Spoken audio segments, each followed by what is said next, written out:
Hey, Dave Frary here, and this little video is about building a wharf diorama.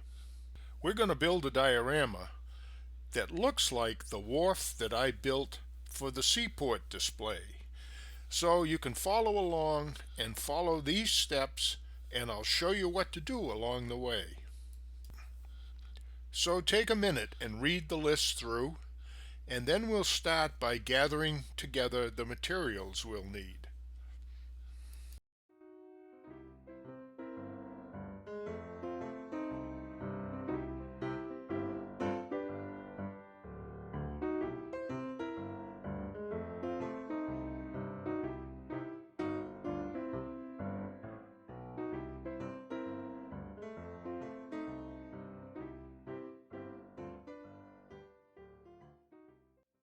Let's start by introducing the tools you're going to use today. First is a sheet of clear plastic, and this is going to be our palette. This is where you're going to put the paints you're going to use. Second is a square of paper towel. This is where you're going to wipe most of the paint off your brush. And the brushes are really cheap craft store purchases. And last but not least is our paint, which in this case is mostly Apple Barrel, but there's some other brands thrown in there. I like Apple Barrel the best because it has the most pigment in it. Okay, let's paint the wall. We're going to start by putting some of our colors. In this case, I'm using brown, black, and white. We're going to put a couple of drops of each on our palette, and we're going to have them there because we're going to mix them directly on the palette. So I'm going to demonstrate painting a wall using a scrap that I had left over from this project. And we're going to start by mixing a little of the black, a little of the white, and a little of the brown together to make a fairly dark beige color. And we're just going to lightly brush it onto the surface of the rocks. Now you'll notice that every time I pick up a color, I wipe most of it off my brush on the paper towel. This is really important. Dry brushing is about having, first, a dry brush, and secondly, having a brush with very little paint on it. By having very little paint, you control exactly how much goes on to the model, and it's always better to put on too little in the beginning and then add more paint or color or depth of color as you need it. So as you can see here on this rock wall sample, I've dry brushed on the beige color, the lighter rock color, and I'm always dry brushing from top to bottom, just the way sunlight would hit the rocks or weathering would occur. And at the base I put in a mixture of black and brown to show the darkening effects that the water has on the rocks. And when we get to it, I'll use this same black and brown mixture on the seawall. I should mention here that this is the color that I want the rocks on my seawall to be. It's a similar color to the rocks on my model railroad. And what you're seeing here is me painting the seawalls. And this is the first paint on the walls. And what all this is a mixture of white and brown with a little teeny bit of black to make it a grayish color. Now you have to realize that we're going to paint this part of the wall and the wall itself maybe 3 more times. So this painting isn't final, and if you don't like it, well, let it dry and then we'll come back to it. And you can make it right by using other colors or by dry brushing more.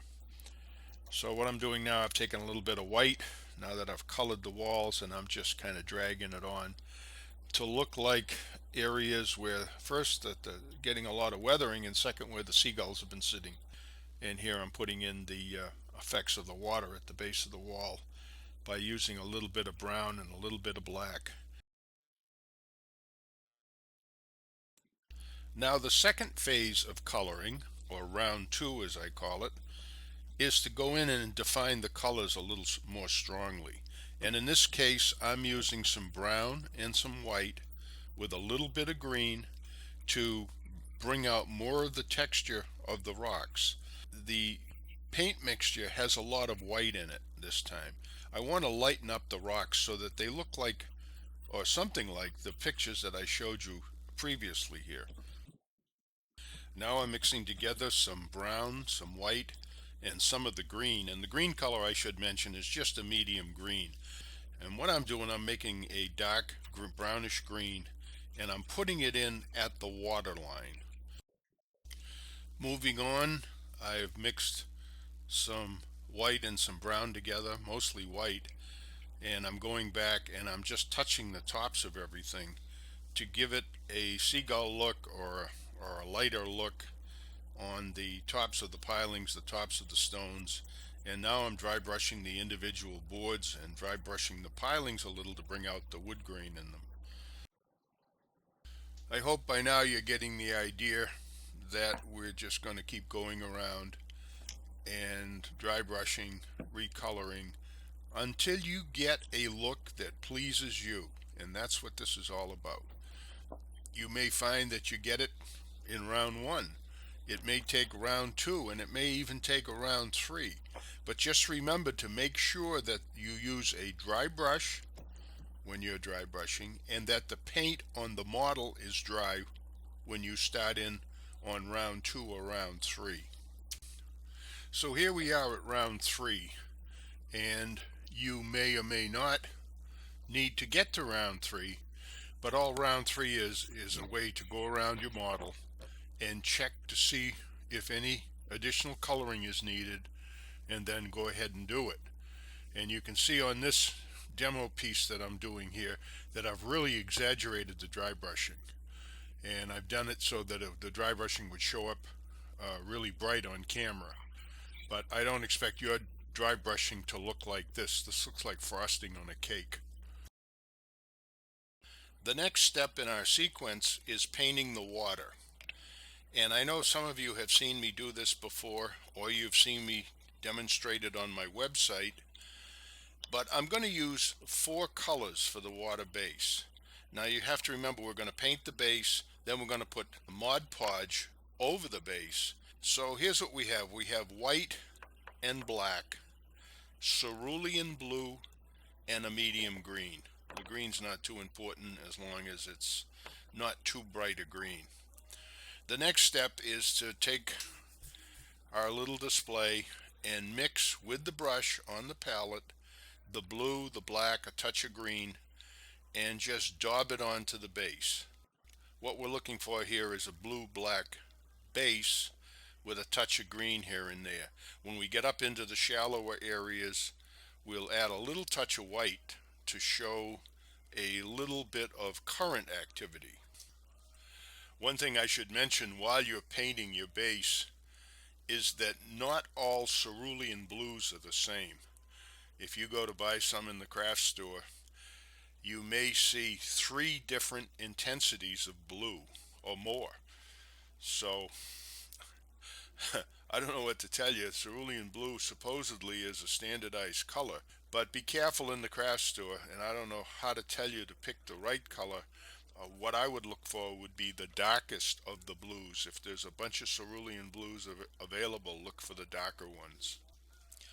So you can see me putting some green in here, and I'm going to cover it over and remove a lot of it with some more black and blue.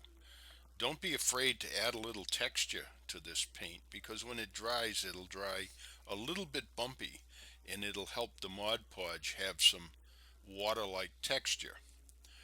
The last step with painting the water is to pick up a little bit of white and add it to the blue-black mixture and put it up in the shallow areas. All this does, it creates the illusion of shallow water, and it also creates a little bit of the illusion of a wave action. So you'll see me do it here with a little bit of white, and I'm not doing it a lot. I'm just dabbling in just a little bit, and just to show that the water is a little bit turbulent.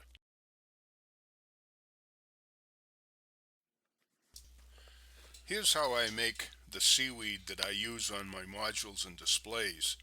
What I'm using is a blend by Scenic Express called the Forest Floor Blend, and it's a mixture of different colors, foams, different textures, with quite a bit of flocking in it.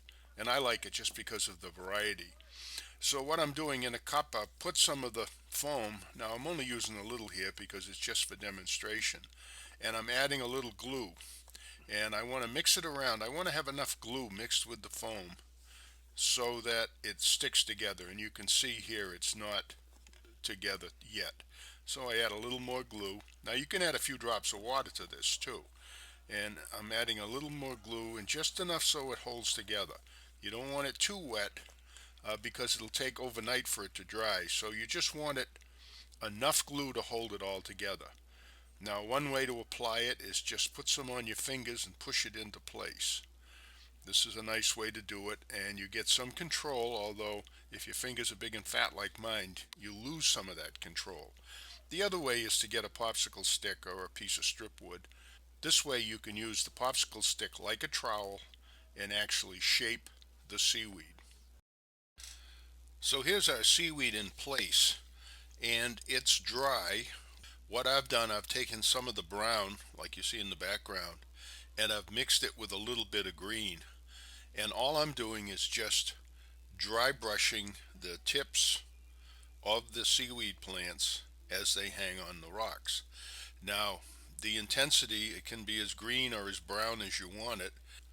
Here where I live, the seaweed tends to be a brownish black color, but I noticed that when Doug Foscali builds his dioramas, he has very little seaweed and he just puts a lot of green on the retaining walls, which is the way it is where he lives. So it's all up to you. You can add seaweed or not, or just color the bottoms of the rocks and the retaining walls with a dark slime green color and let it go at that.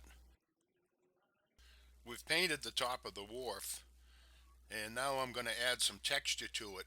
And to do that, I'm going to use some of the glue right out of the bottle, and I'm going to put it right on the top here. Now I'm going to take my brush and dip it in some water to get it nice and wet, and I'm going to move the glue around, spread it around so that it covers the whole top area. You don't have to be too fussy with this, but the trick is to try not to get any on the tops of the retaining walls or the tops of the rocks or out on the water itself. The next step is to sprinkle some texture directly into the wet glue. And for this, I'm using the packet of decomposed granite. And this decomposed granite here was gathered by the roadside in New Mexico. After all the texture is down, I'm going to take the flat of my hand and I'm going to push the texture into the glue. You don't want to move your hand back and forth, you just want to push it straight down. Then we're going to clean up the water area, get rid of all the loose gravel that has fallen into the water. And the next step is to wet everything down. As you may know, I'm a big proponent of glue on the top and glue on the bottom. Now we're wetting it on top and we're adding a dilute mixture of matte medium. The matte medium is the glue that's going to hold everything together on top. So we've got two layers of glue and one layer of gravel. Into the matte medium, I'm sprinkling a little bit of the finest powder I have. Now the color doesn't make any difference. All I'm doing is filling in the spaces between the coarser gravel that's on the pier top with a finer gravel or a finer texture. And once this all dries, we're going to color it. So the color of the top now doesn't make any difference. If you like it the way it is, you can just leave it there. I'm going to color the top of the pier with a color that's almost earth color. It doesn't really make any difference as long as it's a light beige, or if you're modeling in an area in the southwest, a pinkish beige. But we're just coloring it to give the top of the pier a uniform look. And what I'm doing, I'm taking some of this apple barrel paint and I squeeze some out on the palette, and I'm just taking the wide bristle brush here and I'm just painting the top. The only concerns I have is to not get any of the paint on top of the rocks or on top of the retaining walls. Last, I just dipped my brush in some water and I'm using the wet brush to flow the paint up to the edge of the retaining wall. The last step here is to add a little bit of extra texture to the top of the pier. And I'm going to do this first by adding a dark wash to the gravel texture that's on the pier. And I do that, I've took some chocolate brown or some dark brown, and I put it on my palette, and then I wet my brush and mixed my brush with a little of the brown. And now what I'm doing is just flowing it around the edges and onto the top of the pier. And you can see how the wash goes in and around all of the texture to highlight the texture. We'll come back here and finish the texture after all of this dries, but I wanted to show you how easy it is to add extra dimensions to the scenery just by using a dark wash. So now I'm going to go ahead and finish the wash, and mainly I want the edges to be darker. I think you get a better look that way, but I'm going to spread out some of the wash over the top of the pier to highlight some of the texture of the gravel on the pier. And you'll see here I'm using a wash that's a little stronger than I probably would like, but I'm going to brush it all out and it'll flow in between the particles of texture and give the top of the pier a really nice look. Okay, we're going to go away and we're going to let this all dry, and the next step is to add some grass and vegetation to the top of the pier. Now that the dark wash is dried, the next step is to dry brush the top of the pier. And the reason I do this is to bring out the texture of the gravel that we've sprinkled on here, and the texture of the little stones and the dirt that's on top of the pier. And you can see here I've taken the brush and I've just picked up a little bit of white and brushed most of it away on the paper towel, and come in and just lightly touch the high parts of the top of the pier. The more texture we can add now with paint, the more realistic our finished pier will be. Now we're going to add some grass to the top of the pier, and I'm doing this by taking a little of the matte medium that's been diluted 3:1, and I'm just picking some up with the brush, and I'm just dabbing it here and there on top of the pier. I don't want it everywhere. I only want it in random locations or locations where grass would grow. I want some parts of the top of the pier to be naked so you can see the dirt underneath. This is a standard green Woodland Scenics fine turf. I like it as the first layer of grass because we're going to put other stuff over this, mainly shrubs and weeds and things.